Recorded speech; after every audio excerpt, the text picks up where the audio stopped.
abbootii gadaatiin dagaa'itii jennu ara rabbi nu garsiise.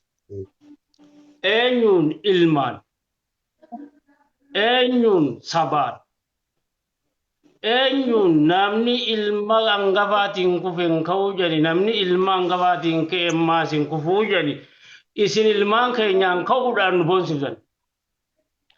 Aadaa Oromoo keessatti Oromoon numa duutii namni arra koota Oromoon nuutu baasa abbootiin gadaa kootaa dhiiga baasaa nu jettan dhiiroo arra maaltu dhufe dhiiroo arra garagaliin maaltu dhufe neeti isiniin akka tokkoffaatti gammannee misaana malee teenyaafu namni gammachuu keessatti isini dhuma gammachuu keessatti illee ni du'a akkasitti arra akka jabaa gammanne.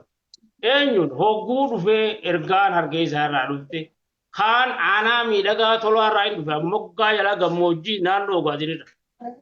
Kaan awwadaa dhufa kaan baddee isaa dhufa nama kana wali guuranii wali fidanii bakka takkaa deemaa akkanuma deemnaa Oromoo isin turu jira ilmaan Oromoo isin turu jira.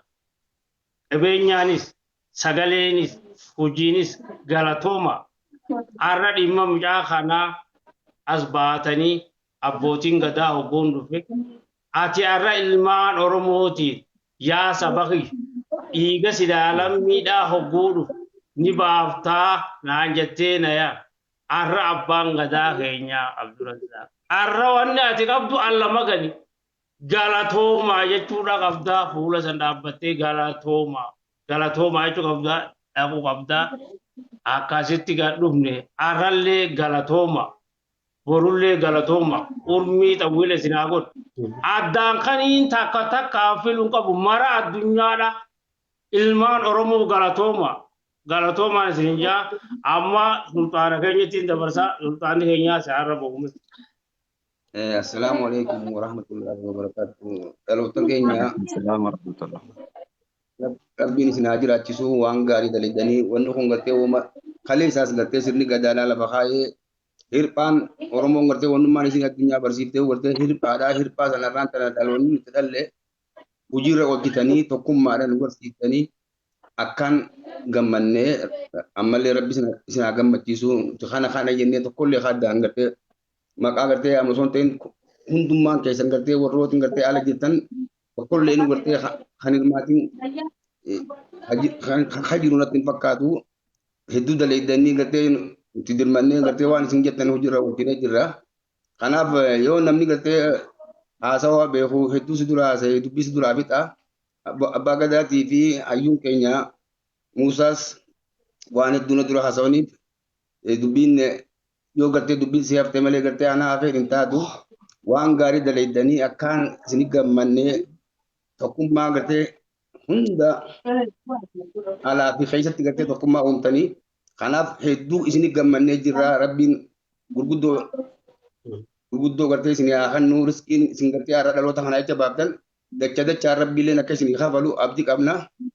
Kanaaf hedduu ulfaadhaadha namni gartee ilmoon gartee oguu abbaa dabartee abbaa rifeensuma filata malee hedduu gartee gammachuu malee wanni mataa qaqqabatuuf hin jiru har'a nuti mataa ol nu qabdan hawaasa keenya kan jirus gartee lubbuun baraaramtee mataa ol qabdan arra rikardii cabsisan akka gartee Somaalilaanditti rikardii cabee warri gartee kaleessa gartee gumaa kafaluu beekanii danda'anii jiran arra rikardii cabseetti tokkoffaa ta'ee jira. Kanaaf yaa dhaloota keenya akkaan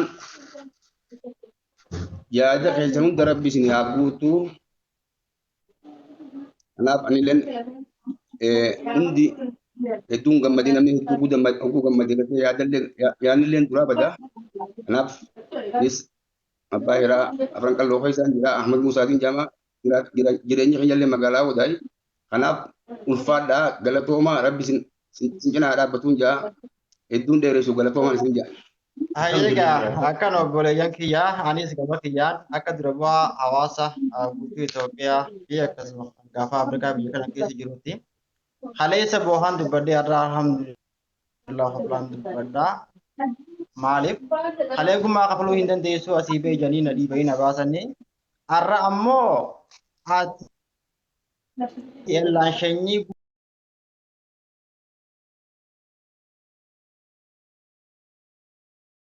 manni murtii guutuun ajandaa godhatee waan kana haasawaa jira jechuudha. Biyyattiin guutuun Oromoon baatii lamatti gumaa kafalte yaaniiti haasawaa jiran. Maqaan keenya, maqaan kiyya, maqaan keessan kan ol ka'een jiraachuu keessaniin hojii isin hojjettaniin har'a faarfame. Waan isin gootaniin har'a mataa ol qabanne.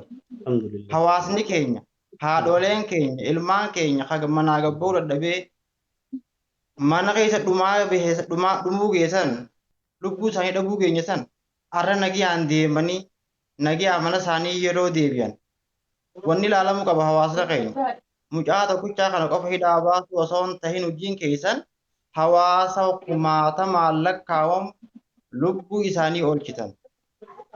Hawaasa kumaatamaan lakkaa'amu kan silaa yoo asirraa buqqa'an gargaaruu nu rakkisan, ha gargaaruu hin dandeenye yeroo kanatti keessaa kan hunda oolchitan. Sanbira qottee manguddoon keenyaas warruma gartee ilmirraa du'e sanuu jaalalaan fiqqabanii amansiisanii akka ilmaa godhatanii akka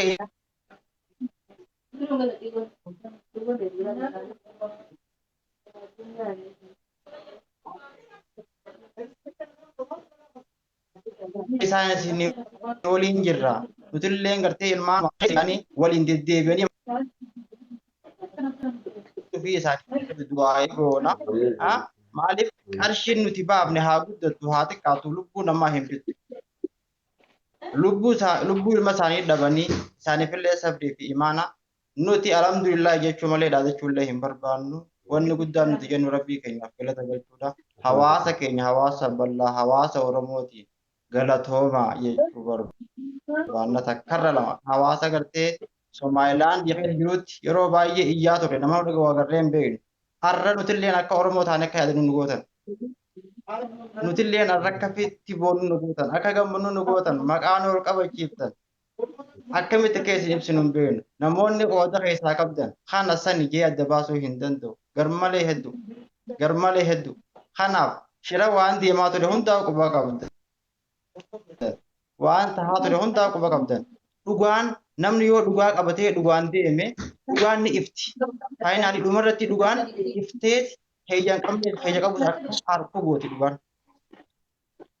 Dhugaan ilma waaqaati waan ta'eef waa inni nu gargaaree obboleessa keenya kana ganama kana yeroo mucaa kanaan ni baata jennee mucaan gidaarra fidee gidaara dhungata.